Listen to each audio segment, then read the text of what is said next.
말씀을 읽도록 하겠습니다.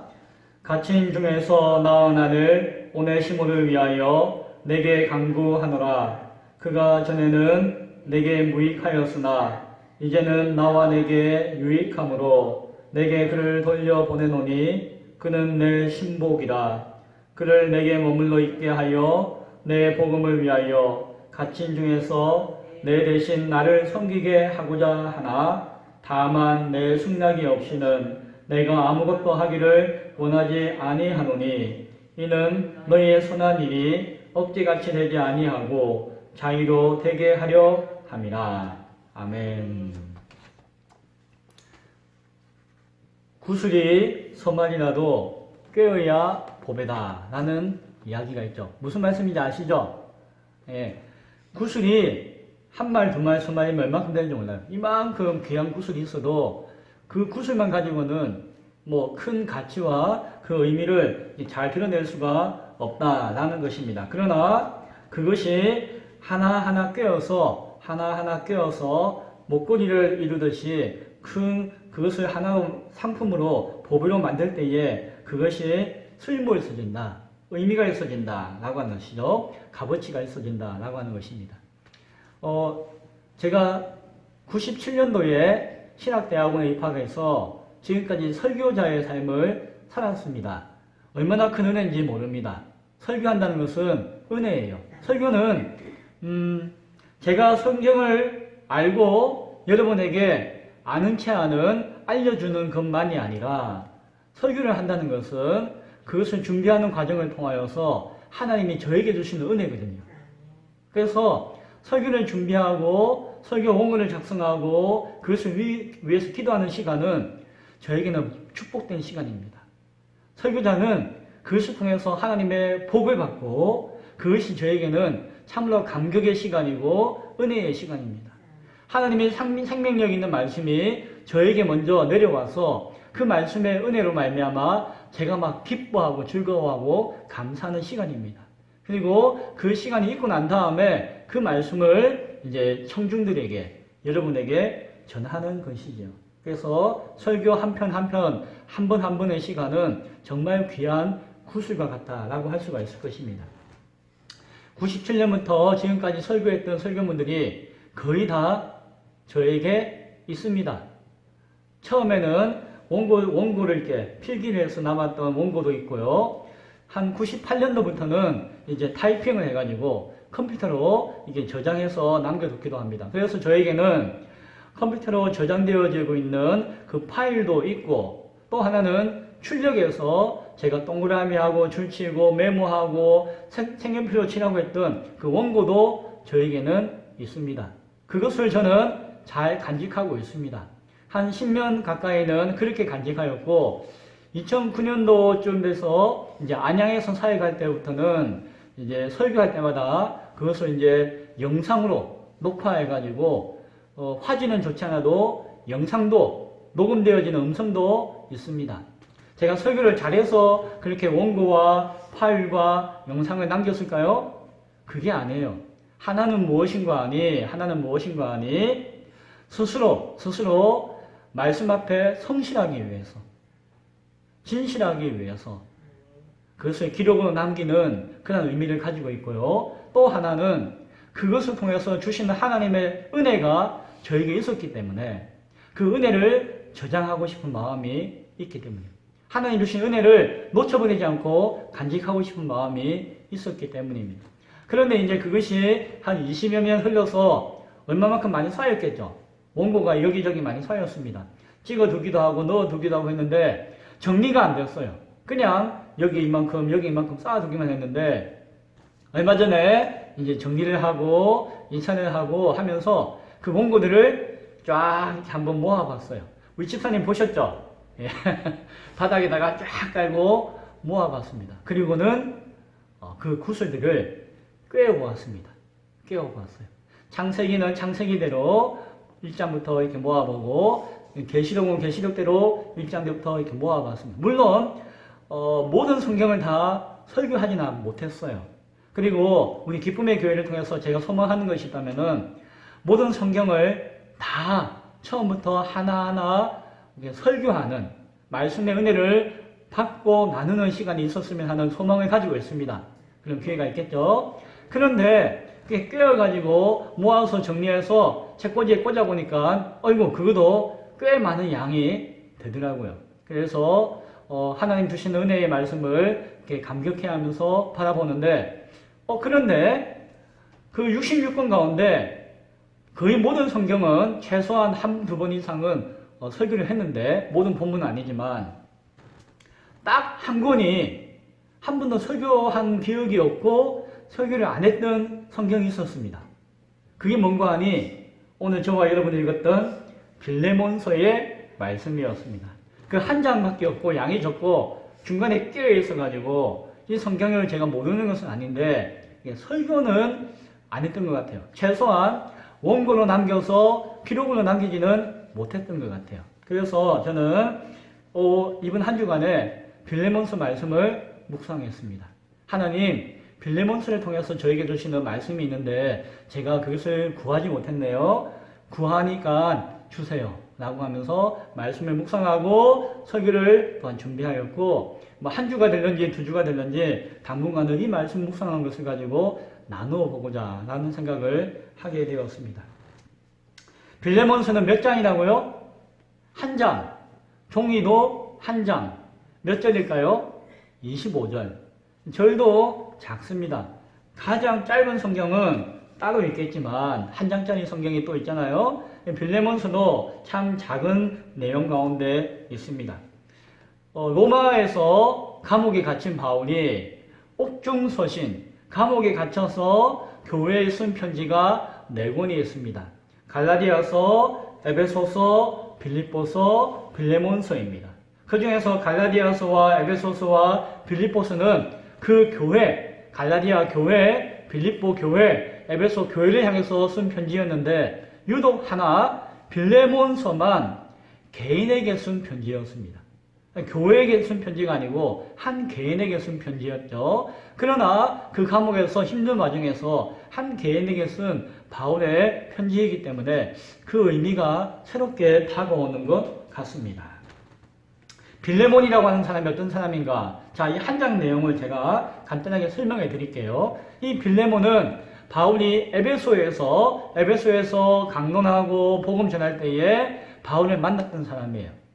에베소가 그 빌레몬이 살고 있는 동네는 골로새라고 하는 곳인데 골로새는 바울이 간 적이 없습니다. 그러나 이 빌레몬이 에베소에서 바울을 만나서 복음을 듣고 하나님을 영접하여서 믿음의 사람이 되었고 거기서 함께 일을 했던 것 같아요. 하나님의 일을 했던 것 같습니다. 그리고 바울이 떠나고 그가 자신의 고향인 골로새로 와가지고 거기에서 자기의 가정을 중심으로 교회를 세웁니다. 이 빌레몬이. 그래서 참으로 하나님 앞에서 신실한 종이었고 바울이 보기에도 참으로 믿음직한 사람이 이 빌레몬이었습니다.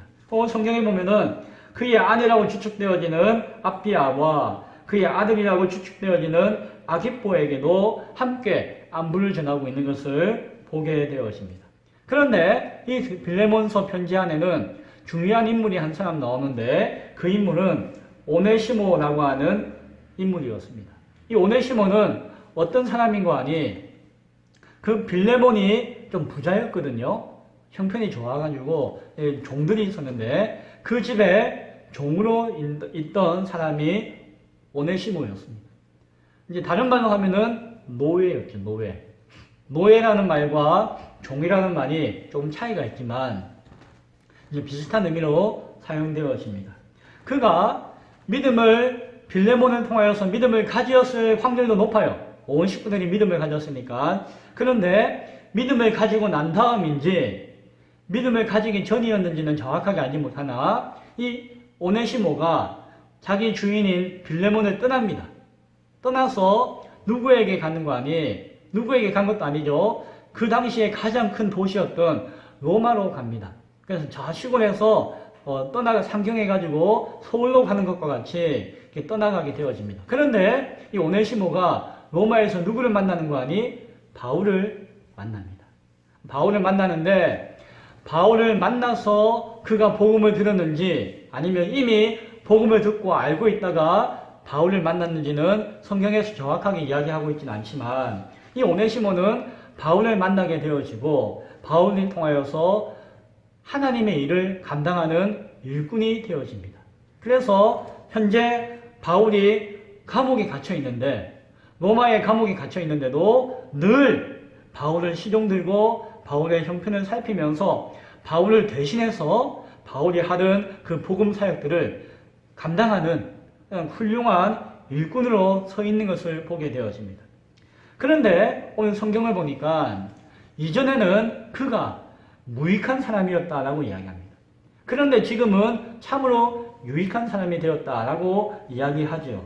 그가 왜 무익한 사람이었는지는 정확하게 이야기하고 있지 않지만 또 성경을 보니까 재정적인 손해를 끼친 것 같아요. 그래서 바울이 하는 이야기가 오네시모를 이 편지와 함께 빌레몬에게 보내는데 당신에게 혹시라도 손해를 끼쳤다고 한다면은 내가 갚아주겠습니다. 그러니까 그것을 다 이해하시고 용서하시고 그것들을 다 덮어주십시오 라고 하는 부탁을 이 편지를 통해서 하고 있습니다. 오네시모는 예전에는 노예였지만 이제는 바울의 신복, 그 신복이라고 하는 단어는 심장이라고 하는 단어와 같은데 바울의 심장과 같은 아주 귀중한 사람, 든든한 사람이 되었던 것이에요. 그런데 그 오네시모를 누구에게 다시 보내는 거 아니? 빌레몬 옛 주인에게 다시금 보냅니다. 보낼 때 그냥 보내지 않고 오늘 이 편지, 빌레몬서의 편지를 써서 친필로 사인해가지고 편지를 가지고 빌레몬에게 보내는 것입니다. 그러면서 당신 빌레몬이여 당신의 믿음이 좋고 신실하고 교회를 잘 섬기고 가정을 잘 섬기는 것에 대해서 귀하게 생각합니다 라고 칭찬하면서 그런데 지금 오네시모 나의 충실한 신복이자 든든한 동역자인 오네시모를 당신한테 보내니까 옛날에 무슨 잘못이 있든지 옛날에는 당신의 노예였든지 그것과 상관없이 이제는 모든 것을 용서해주고 그리고 그를 나의 동역자이니까 당신의 동역자인 것처럼 형제인 것처럼 잘 잡아주었으면 잘 붙들어 주었으면 참 감사하겠습니다 라고 간곡하게 편지를 써서 보내는 것이 오늘 빌레몬서인 것을 보게 되었습니다. 정말 예의를 다해가지고 간곡하게 편지를 씁니다. 자, 그러면은 빌레몬은 이 오네시모를 받아주었을까요? 성경에는 그 내용이 안 나와 있습니다. 왜냐하면은 이거는 이제 편지였기 때문에 이제 주는 입장인데 그런데 나중에 역사를 보면은 이 오네시모가 나중에는 그 당시에 일꾼이 됩니다. 주교라고 하는 큰 으뜸되어지는 일꾼이 되어집니다. 그러니까 신분도 이제는 더 이상 노예나 종이 아니었고 그리고 많이 배워가지고 그 지역교회에 가장 큰 어른이 되어지는 것을 보게 되어집니다. 그러니까 아마 잘 몰라도 이 빌레몬은 바울의 마음을 다 헤아리고 알아서 용서해주고 덮어주고 그를 속량시켜 주었다라고 하는 것을 우리는 충분히 알 수가 있을 것입니다. 자, 이 내용을 보면은 바울이 정말 한 영혼을 위해서 중보하며 기도하였구나 라고 하는 것을 보게 되어지고 이 오네시모는 비록 죄인이었고 혹 또한 노예였지만 그가 하나님의 은혜 가운데서 용서받고 새로운 사람이 되었구나 라고 하는 것을 통해서 이 내용을 통해서 큰 교훈을 얻게 되어지죠. 이제 빌레몬서 끝났습니다. 이 정도 보면은 내용이나 그 의미를 충분히 파악되어집니다. 그런데 저는 이 말씀을 또 곱씹어보고 되새김질하면서 살펴보았습니다. 그러면서 오늘 이 말씀의 주인공은 바울일까 오네시모일까 누구일까 하고 생각해 보았는데 오늘 성경 책 제목이 뭘까요? 빌레몬이잖아요.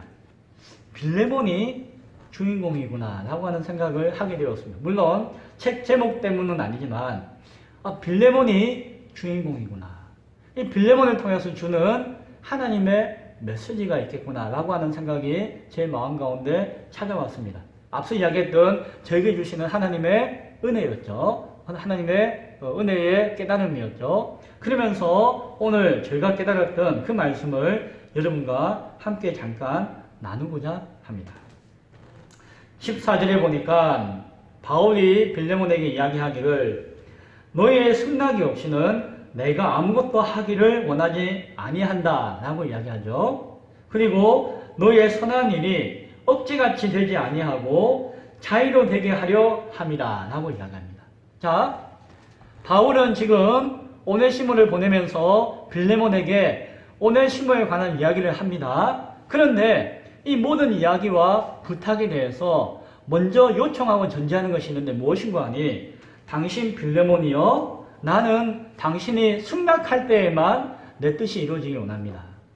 그리고 바울이 어른이잖아요. 스승이잖아요. 그러나 명령하지 않고 이렇게 부탁하는 것은 단순히 이야기했다고 하는 것이 아니라 빌레몬 자신의 자의로 스스로의 의지를 가지고 뜻을 가지고 이것을 이루기를 원합니다. 라고 하면서 먼저 요청한 것이 빌레몬의 승낙과 자의였다라고 하는 것을 보게 되었습니다. 무엇입니까? 바울이 힘이 빠져가지고 나에게 맞아서 힘이 빠져서 강하게 주장하지 못한 것이 아니고 빌레몬이 막 어려워가지고 어쩔 줄 몰라서 그것을 어쩔 수 없이 들어주는 것이 아니라 빌레몬이 가지고 있는 자유로운 의지를 가지고 그가 가지고 있는 자유로운 인격을 가지고 그것을 수락하는 모습을 누구에게 보여달라고요? 오네시모에게 보여달라고 요청한다는 것이. 이 편지를 들고 가는 오네시모, 옛날에 자신의 노예였던 종이었던 오네시모에게 그 빌레몬의 주인으로서의 아니 자유로운 의지를 가지고 있는 인격체로서의 그 당당한 모습을 보여주기를 원한다라고 하는 것을 깨닫게 되었습니다. 왜요?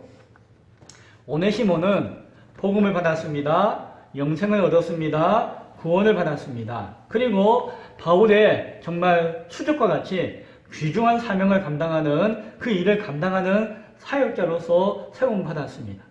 이제 오네시모는 사실은 더 이상 뭔가 필요한 것이 없어요. 그냥 교회 열심히 섬기면 되고 바울을 열심히 섬기면 되고 자신이 해야 할 일을 열심히 하면 되었습니다. 그런데 빌레몬에게는 있는데 오네시모에게는 없는 것이 바울에게는 보였던 것 같아요. 오네시모가 하나님의 사람으로 구원받은 백성으로 충분하였는데 바울은 오네시모가 단순히 구원받은 백성으로 그치는 것이 아니라 자신을 대신해서 자신이 이제 감옥에 갇혔잖아요. 더 이상 일을 하지 못하잖아요. 자신은 죽을 수도 있잖아요. 그러나 그 후에 그 큰 일을 감당하는 자신의 후기자와 같은 일을 감당하는 사명자로 일하기를 원했던 것 같아요. 그래서 오네시모가 단순히 나는 구원받았습니다. 나는 하나님의 사람입니다. 라고 그치는 것이 아니라 빌레몬에게 가지고 있는 것, 그러나 오네시모에게는 없는 것, 그것을 오네시모가 가지기를 바울이 원했던 것 같습니다. 그래서 오늘 14절의 말씀을 주면서 오네시모를 보내었던 것이에요. 오네시모의 이야기는 골로새서 4장 9절에 나오는데요. 신실하고 사랑을 받는 형제 오네시모를 함께 보낸다라고 이야기합니다. 오네시모를 골로새 지역 교회 가운데 나중에 보내는데요. 그를 자신을 대신해서 하나님의 일을 감당하는 자신의 제자로서 파송하는 사람으로서 세우고자 하는 것을 보게 되어집니다. 단순히 죄의 문제를 용서받고 그리고 노예의 신분을 이렇게 속량받는 그것으로 그치는 것이 아니라 뭔가 다른 의미를 오네시모에게 부여하기를 원했다라고 하는 것이에요. 그것이 무엇이었을까요? 자, 그 이야기를 구체적으로 하기 전에 저는 당시에 노예에 관한 이야기에 대해서 잠깐 하고자 합니다. 1세기죠. 1세기 그 초대 교회, 오늘 성경이 기록되어지고 있는 그 배경이 되어지는 그 시대에 노예는 우리가 생각하고 있는 노예의 개념과는 조금 다를 수가 있습니다. 여러분, 노예하면 생각나는 것이 뭡니까? 저는 처음에 노예하면 생각나는 게 그 옛날에 그 쿤타 퀸테, 뿔이라고 하는 드라마에 나오는 그 흑인이 생각나요. 그리고 그는 어디에 있던 사람입니까? 미국의 노예. 아프리카에서부터 끌려와가지고 잡혀서 짐승처럼 끌려와가지고 인종차별을 겪으면서 미국에서 목화밭에서 농장에서 일했던 그 흑인 노예들을 저는 생각하게 되어집니다. 아마도 많은 사람들이 노예제도, 노예하면은 아마 그 흑인 노예, 미국에 있던 그 노예들을 생각할 것이에요. 아니면은 예전에 우리도 집에 종이 있었잖아요. 맞죠? 뭐 우리 조선시대에도 있었고 구한말에도 있었고 그런 어떤 종의 모습을 생각할 수 있습니다. 그러나 성경시대의 노예는 우리가 생각하고 있는 노예의 개념과는 조금 다르다라고 하는 것을 생각해요. 최소한 미국의 노예 제도와는 전혀 다른 의미가 성경시대의 노예 제도 가운데 있었다고 하는 것을 우리는 알아야 합니다. 성경시대의 노예 제도와 미국의 인종차별에 대한 노예 제도에 대해서는 제가 할 말이 많아요. 미국에서 일어났던 노예 제도는 그것은 반인륜적인 것입니다. 히틀러가 인종차별로 무슨 짓을 저질렀죠? 유대인들의 몇백만 명이나 학살했잖아요. 그것만큼 잔악하고도 악질적인 일이 미국의 노예 제도의 일이에요. 그것은 단순히 종을 부리는 일이 아니었고 인종을 차별하고 말살하는 것이었고 하나님의 형상대로 지원받은 인격체를 무시하는, 대적하는, 하나님을 대적하는 것이었고 심지어는 미국의 노예 제도는 이 성경 말씀을 인용해가지고 성경에 근거해서 노예들을 노예로 다스리기까지 했습니다. 그래서 참 이거 비진리적인 내용도 있는 것이에요. 다음 기회가 되면 그 이야기를 조금 하고자 합니다. 그런데 성경에서 이야기하는 노예 제도는 조금 다릅니다. 구약시대에는 고엘이나 신년 제도를 통해서 일정한 시간이 되어지면은 노예들을 해방시켜 주도록 하나님께서 명령하시기도 했어요. 일정한 전쟁의 포로나 상황이 되어가지고 어쩔 수 없이 종살이하는 경우가 있었지만 때가 되어지면은 자기 민족 백성들을 온전히 자유인으로 회복시켜 주어야 한다고 하는 그런 사상이, 그러한 어떤 가르침이 성경에는 녹아 있었다는 것이죠. 신약시대의 초대 교회에도 로마 당시에도 일반적으로 그 노예가 아닌 자유인은 두 계층의 사람이 있었습니다. 하나는 귀족이고 하나는 평민이었죠. 그러나 귀족은 극소수의 사람입니다. 타고난 아주 신분이 높은 그리고 재산이 많은 사람이 그냥 절대 정말 소수의 사람이었고 평민이라 하더라도 뭐 자기가 장사를 한다든지 사업을 한다든지라고 하는 어떤 그런 중간 계층의 사람도 아주 소수의 사람이었어요. 그래서 자유인의 신분을 가지고 있는 사람이 숫자적으로 보면은 노예보다도 훨씬 적었습니다. 그래서 그 사회를 구성하고 있는 그의 다수의 사람, 과반수의 사람이 누구였는 거 아니? 노예였어요. 노예. 그러니까는 그 사회 구성원의 그 반 이상이 노예였다니까요. 그러니까 그 당시에 노예하면은 우리가 생각하고 있는 미국의 흑인 노예 이런 개념이 아니었고 지금 우리 사회로 이야기하면은 노동자, 직업인 뭐 이런 개념이 의미가 있습니다. 일반 서민들 그런 의미가 어떤 그런 계층이 그 당시에 노예 계층이었어요. 중요한 일을 노예들이 없으면은 사회가 지탱도 안 되고 운영도 안 되고 그래서 함부로 할 수 없는 것이 당시의 노예들이었죠. 그 로마 사회는 아주 불평등한 사회였습니다. 아주 귀족들은 모든 재산과 돈을 다 가지고 있었고 평민들은 그나마 장사를 하거나 사업을 해가지고 조금 재산을 가졌지만은 극소수의 사람이었고 대다수의 자유인들이나 노예들은 정말 어렵고 힘들게 사는 상황 가운데 있었습니다. 빈부격차가 굉장히 컸다는 것이죠. 그래서 그 당시 사회 구조는 어떤 구조가 있었는가 하니 보호자 개념이 있었고 보호를 받는 사람이 있었습니다. 그래서 그냥 살아가기 위해서는 누군가의 보호를 받아야지 살 수 있는 사회 구조였습니다. 그러다 보니까 그 귀족들은 적게는 몇몇 사람들, 많게는 그 한 동네나 마을 사람 전체를 보호하는 사람이었어요. 그냥 한 귀족이 그냥 그 동네에 있는 사람들 전체를, 그 지역 전체를 다 보살펴 줄 수 있는 정도의 재산을 가지고 있었다는 것이죠. 그리고 그런 도움을 받으면서 살아가는 것이 그 백성들의 삶의 모습이었다는 것입니다. 국가는 왜 했나요? 지금은 우리 국가가 복지국가에서 이렇게 백성들을 살펴주지만 그 당시에도 국가의 개념은 별로 없었죠. 그래서 국가가 백성들을 위해서 뭔가 해주는 것은 거의 미미했습니다. 그래서 백성들이 먹고 살려면 어떻게 해야 되는 거 아니? 그 보호자들의 보호를 받아야 됐습니다. 그런데 이런 구조예요. 보호자가 되거나 보호를 받거나. 그런데 그 보호자는 소수의 사람이었고 다수는 보호를 받는 사람이었는데 그냥 순수하게 너그러운 마음 가운데 그런 관계가 이루어진 것은 아니었어요. 그 관계가 형성되기까지는 보호하는 사람은 자신이 보호해주는 사람을 통해서 뭔가 유익을 얻고자 했습니다. 정치적으로나 경제적으로나 재판을 할 때에도 자신이 보호하는 그 보호받는 사람들이 자신에게 힘이 되어주는 거예요.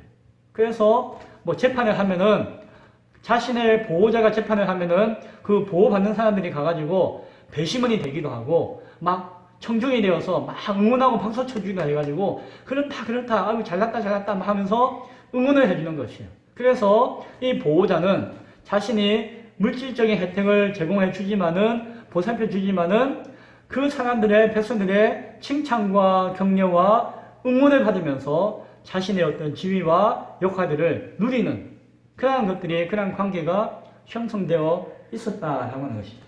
그것이 그 당시의 사회 구조였습니다. 그러다 보니까 이 피보호자는 자유인도 있었고 노예도 있었습니다. 왜냐하면 이 보호자는 소수의 사람들이 보호자 역할을 했기 때문에 다수의 피보호자들은 자유인도 있었고 노예들도 있었다는 것이에요.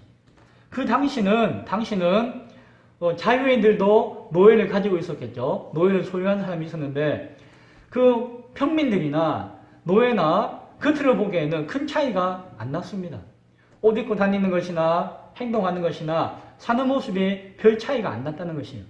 그냥 노예이기 때문에 흑인이고 아주 옷도 못 입고 하는 것이 아니라 그냥 살아가는 것은 비슷하게 사는 것이에요. 마치 오늘날 월급 주는 사장이나 월급 받는 그 종업원이나 사는 것이 큰 차이가 없잖아요. 그런 관계는 있지만 그와 같은 관계가 그 당시에 주인과 노예의 모습이었다라고 하는 것을 보게 되어져요. 따라서 노예들이 아주 어렵고 힘든 삶을 사는 것이 아니라 어떤 경우에는 주인이 그 노예들을 친구처럼 대해줬습니다. 어려서부터 자기와 같이 자라온 노예가 있으니까 그냥 커서도 친구처럼 대하기도 하고 그들의 필요들을 알뜰하게 채워주기도 하고 그리고 뭔가 경조사가 있으면은 이렇게 도와주기도 하고 하는 그런 주인과 노예의 관계가 있었다는 것이에요. 심지어는 그 몽학 선생이라는 이야기 들어봤죠. 성경에 보면은 자신의 노예에게 자신의 자식을 맡기기도 했습니다. 어릴 때에 그를 키우고 양육하고 기초적인 지식을 전하는 똑똑한 노예 가운데서는 그 지식을 전하고 키워주는 자신의 자식의 교육을 맡길 정도의 신뢰를 그 노예에게 주기도 했습니다.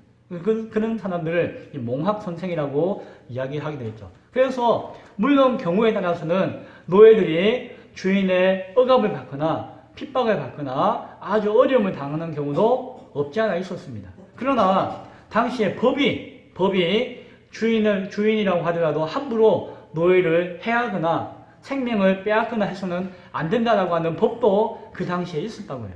그러니까 노예라고 이야기하지만 주인의 소유가 된 것은 사실이지만은 그의 삶의 형편이 그렇게 아주 비참하거나 그런 상황은 아니었던 것 같아요. 그 시대적인 분위기가. 그래서 이런 이야기 하면 못하지만 오늘 우리 노동자들과 서민들의 삶이 그 당시에 그들의 삶과 큰 차이가 나지 않는다고 해도 과언은 아니다. 당시에 해방노예도 있었어요. 해방노예. 그러다 보니까는 노예가 열심히 일을 해서 돈을 모을 수도 있는 것이에요. 그러다 보면은 돈이 모이거나 혹은 자기의 친척이나 아니면 주인의 배려를 통해 가지고 노예의 신분에서 그 노예의 어떤 노비 문서 같은 것을 사가지고 이제 말소시키는 거죠. 그러면 어떻게 됩니까? 이 사람은 신분이 노예에서 벗어나서 자유인이 되는 것이. 그것을 뭐라고 하는 거니? 속량한다. 속량. 우리 한자어로 속량인데 그것을 속해서 양인이 되게 한다. 옛날에 종이 아니면은 양인인데 종이 아니라 양인이 되게 한다라고 하는 의미에서 속량한다라고 하는 의미를 가졌어요. 그러다 보니까는 당시에 노예였는데 이제는 속량되어 가지고 자유인의 신분이 되어지는 해방된 노예가 많았습니다. 당시에는. 그리고 당시에 자유인들도 있었잖아요. 평민들 가운데 자유인도 있었는데 자유인들 가운데서도 노예를 부리면서 사는 사람도 있었지만 많은 자유인은 그 형편이 넉넉지 못했어요. 자유인이라 하더라도 그 보호자의 보호를 받아야지 살 수 있는 사람들이 많았어요. 그러다 보니까 어떤 경우에는 노예는 주인을 잘 만나가지고 편안하게 잘 먹고 잘 사는데 자유인인데도 불구하고 일자리가 없어가지고 형편이 어려워가지고 먹고 살 일이 없어가지고 정말 어렵고 힘든 삶의 형편 가운데 놓여있는 자유인들도 있었습니다. 그러니까 그 자유인은 어떻게 됐을까요? 자신의 신분은 자유인인데 어떻게 사는 거 아니? 노예처럼 누군가의 밑에 가가지고 노예와 같이 일을 하면서 그의 베풀어주는 음식이나 그 이제 사례를 받아가지고 사는 사람들도 많았다고 합니다. 그러다 보니까는 자유인의 신분을 가진 사람이나 노예의 신분을 가진 사람이나 그렇게 사는 모습은 크게 차이가 나지 않는 상황이 있었다라고 하는 것이. 자유인이라 하더라도 먹고 살기 힘들면은 노예와 같은 생활을 하는 사람도 자발적인 노예들도 많이 있었다는 것이죠. 자, 왜 이런 이야기를 하는 거 아니? 따라서 그 당시의 시대적인 분위기 가운데서 노예였던 사람이 자유인이 된다 하더라도 자신의 노예의 근성, 노예의 사고방식, 노예의 습관을 이게 벗어버리기가 쉬웠을까요? 어려웠을까요? 쉽지 않았다는 것이. 자신이 얻은 신분과 먹고 사는 문제는 별개였다는 것입니다.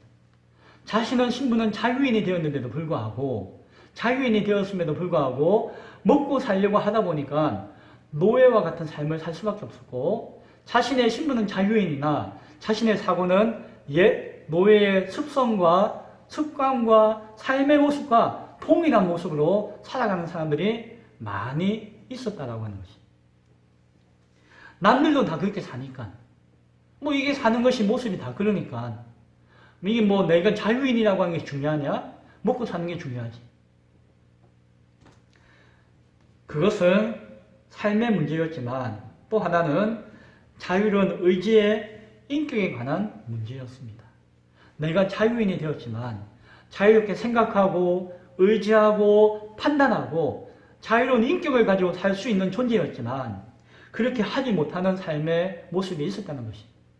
하나님을 믿을 때에도 자신의 자유로운 의지를 가지고 인격을 가지고 지정의를 가지고 하나님 앞에 당당하게 하나님을 사랑하고 하나님의 뜻을 구하고 하나님 은혜 가운데서 열심히 신앙하면서 자신이 판단해서 하나님께 헌신하며 살아가는 것이 아니라 한편으로는 이렇게 신앙생활을 해야 됩니다 라고 하면은 따라하거나 남이 시켜야지 신앙생활을 하고 하는, 그리고 남이 이렇게 해라고 할 때 이렇게 신앙생활을 하는, 마치 노예와 같이 신앙하는 경우도 신앙인들 가운데서도 있었다라고 하는 것이죠. 오네시모의 삶이 그러했는지도 모릅니다. 그는 교회의 일꾼이 되었고 앞으로 장차 바울의 후계자로서의 교회의 큰 사명자가 되어야 하지만 그가 가지고 있던 신분이 아직도 노예에서 벗어나지 못하였고 그가 가지고 있는 사고가 아직도 노예적인 사고 가운데 머물러 있었던 것 같아요. 바울은 그가 죄사함을 받고 의인이 되고자 하는 것은 믿음 가운데서 바울을 통해서 충분히 얻을 수 있는 것이었지만 주인이었던 빌레몬을 통해서 오네시모가 얻기 원하는 것이 있었던 것 같습니다. 그래서 오네시모에게 14절과 같이 요구한 것이죠. 당신이 승낙하십시오. 당신이 자유로 말하고 뜻하고 행동해 주십시오. 누구에게? 오네시모에게 라고 이야기합니다. 무엇입니까? 빌레몬이 가지고 있는 그 자유로운 의지의 인격을, 그 주인 되어짐의 모습을 오네시모에게 보여주십시오라고 하는 마음이 바울에게는 있었던 것 같습니다. 오네시모에게는, 믿음으로 거듭난 오네시모에게는 이제 더 이상 과거의 신분이나 죄의 문제가 중요한 것이 아니었습니다. 모든 죄는 하나님 은혜 가운데서 다 용서함 받았고, 그의 신분은 하나님의 은혜 가운데서 죄인이 아니라, 인생의 노예가 아니라 의인으로서 속량받은 사람입니다. 예수 그리스도의 피로 완전한 새로운 존재가 되었던 사람입니다. 그러나 바울은 오네시모에게 참된 자유로운 의지를 가지고 있는 인격적인 존재로서 주인의 마음과 의지를 가지고 사는 인생이 무엇인가에 대해서, 그러한 마음으로 신앙하는 것이 무엇인가에 대해서 깨닫기를 원했던 것 같습니다. 오네시모가 그 뜻을 알았든 알지 못했든 오네시모는 빌레몬을 향해서 나아갔고, 빌레몬은 오네시모에게 주인으로서의 주장하는 것이 아니라 주인의 당당한 모습 가운데서 그를 속량시켜주는 것과 그의 죄를 용서하는 것과 그의 삶 가운데서 그의 모습을 통해서 바울의 뜻을 어떻게 이루어 나가는 것인가에 대해서 하나하나 보여주었을 것입니다. 그것이 바울이 요청하는 것입니다. 단순히 죄를 용서해 주십시오, 그를 속량해 주십시오라고 하는 것이 아니라 주인 되어진 모습을 오네시모에게 알려주십시오, 깨닫게 해 주십시오라고 하는 것이 바울의 의도였을 것입니다.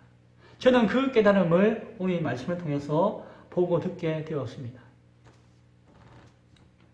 사랑하는 성도 여러분, 여러분은 자유인입니까? 노예입니까? 하나님의 종입니까? 사람의 종입니까? 우리는 예수 그리스도의 피 공로로 말미암아 죄의 노예에서 의의 자녀가 되었습니다. 우리의 신분은 자유인이며 더 이상 노예로 살아갈 이유가 없습니다. 그러나 우리의 삶의 모습은 여전히 노예와 같은 삶을 살고 있지 않은지 돌아볼 수 있기를 바랍니다. 세상에 매여서 사람의 종으로, 세상의 종으로 살고 있는, 그렇게 사는 것이 그냥 사는 것인 줄 알고 살고 있지는 않습니까? 물론 우리는 세상 앞에 자유인으로서 일할 수 있습니다. 노동자로서, 일꾼으로서 계약의 근거에서 일할 수가 있습니다. 그것은 약속에 근거한 것입니다. 따라서 우리는 노예가 아니라 계약에 의한 자유인으로서 일하는 것입니다. 자유로운 노동자가 된 것입니다. 따라서 우리는 노예의 어떤 신분과 취급을 받아서는 안 되고 자유인의 인격적인 존중을 받으면서 일해야 할 권리가 우리에게는 있습니다. 하나님의 형상대로 지음받은 자유로운 인격체로서 그 가치를 존중받으면서 일해야 할 그런 권리가 우리에게는 있습니다. 그것을 인정해주지 못하고 인정받지 못하는 사회가 되어진다면 그것은 문제가 있는 사회입니다. 얼마 전에 경비원께서 그 동네 사람에게 갑질을 당해다가 죽음에 이르게 된 것을 들었습니다. 그런 일이 비일비재하죠. 어찌 보면은 이 사회가 아직도 온전한 노동자를 자유인으로서 말미암아 일하는 사람에 대한 가치를 존중하지 못하는 사회이기 때문에, 그러한 사회이기 때문에 그러한 일들이 일어날 수도 있다라고 생각합니다. 일어나서는 안 되지만 일어나고 있다라고 생각합니다. 노동자라고 하더라도 정당한 권리를 요구하고 그 처우를 해줘야 하는 것이 건강한 사회이고 하나님의 사람이 살아가는 삶의 방식입니다. 하지만 또한 우리는 기억해야 됩니다. 나 스스로가 또한 그러한 삶 가운데 매여 있지는 않은지를 생각할 수가 있어야 합니다. 더 이상 돈을 위해서 살거나 사람의 종으로서 살아서는 안 될 것입니다. 하나님이 나에게 주신 새로운 자유로운 의지와 하나님의 자녀와 백성 되어진 그 인격적인 존재의 삶을 잃어버려서는 안 될 것입니다. 내가 일할 때는 열심히 일을 하고, 내가 쉴 때는 안식을 얻고, 그리고 내가 예배하고자 할 때는 예배할 수 있는 자가 되어야 할 것입니다. 바울이 빌레몬에게 했던 부탁을 다시 한 번 더 들을 수 있기를 바랍니다. 그리고 빌레몬을 통해서 주인 되어지는 삶의 자세를 회복하며 바라볼 수 있기를 바랍니다. 세상의 종이 아니라, 사람의 종이 아니라 하나님의 종이자 완전한 자유인으로서 이 땅을 당당하게 살아갈 수 있기를 바랍니다. 말씀을 맺고자 합니다. 반려동물들도 주인과 함께 행복하게 살 수가 있습니다. 요즘 그런 시대잖아요. 우리 집사님 댁에도 사랑이가 행복하게 살고 있잖아요. 아무리 사랑을 많이 주고 그가 행복하게 사는 것 같아도 그는 짐승일 뿐입니다. 제한되어진 그 삶에 매여있는 짐승일 뿐입니다. 아무리 사랑을 많이 준다 하더라도 그가 아무리 행복하게 산다 하더라도 그는 동물일 뿐입니다. 하지만 우리는 다릅니다. 그 안에 갇혀서 매여서 아무리 내가 편안하게 살아간다 하더라도 그것은 하나님의 자녀되어진 삶이 아닐 수가 있다는 것을 기억해야 할 것입니다. 우리는 믿음 안에서 자유로운 의지를 가지고 있는 인격적인 존재입니다. 인간의 가치는 오직 하나님의 뜻 안에서 그 자유로운 의지를 가지고 그 뜻을 순종할 수 있을 때에, 그 뜻을 이룰 수 있을 때에 온전하게 나타나는 것이 우리의 가치인 것을 바라볼 수 있기를 바랍니다. 고린도전서 7장 22절과 23절에서는 다음과 같이 이야기합니다. 주 안에서 부르심을 받은 자는 종이라도 주께 속한 자유인이요. 또 그와 같이 자유인으로 있을 때에 부르심을 받은 자는 그리스도의 종이니라. 너희는 값으로 사신 것이니 사람들의 종이 되지 말라. 자유로운 인격으로서 하나님의 뜻을 나의 의지를 가지고 나의 인격을 가지고 온전히 순종하면서 이루고자 하는 세상에 매여있거나 세상의 가치 가운데 얽매이는 것이 아니라 하나님의 자녀된 삶을 온전히 드러낼 수 있는 그런 믿음으로 예배하며 나갈 수 있는 오늘 저와 여러분 될 수 있기를 간절히 축원드립니다. 기도하겠습니다. 하나님 감사합니다. 오늘 빌레몬의 말씀을 읽고 묵상하였습니다. 바울이 편지를 통하여서 오네시모를 빌레몬에게 보낸 그 뜻과 의미가 무엇인가에 대해서 생각해 보았습니다. 인생을 살아갈 때에 우리 인생에 노예로서 사는 인생이 아닌지를 다시 한번 더 돌아볼 수 있기를 원합니다. 하나님의 핏값 주고 사신 자유인으로서의 뜻과 의지와 인격을 가지고 믿음으로 당당하게 세상을 살게 하여 주옵소서. 비록 먹고 사는 문제가 우리 가운데 작지 않은 것이지만은 그러나 당당하게 그 노동의 가치와 권리가 주의 뜻 가운데서 깨달아지게 하시고 그 뜻 가운데 행해질 수 있는 하나님이 귀한 사람 되어줄 수 있도록 우리를 온전히 붙들어 주옵소서. 예수님 이름으로 기도드리옵나이다. 아멘.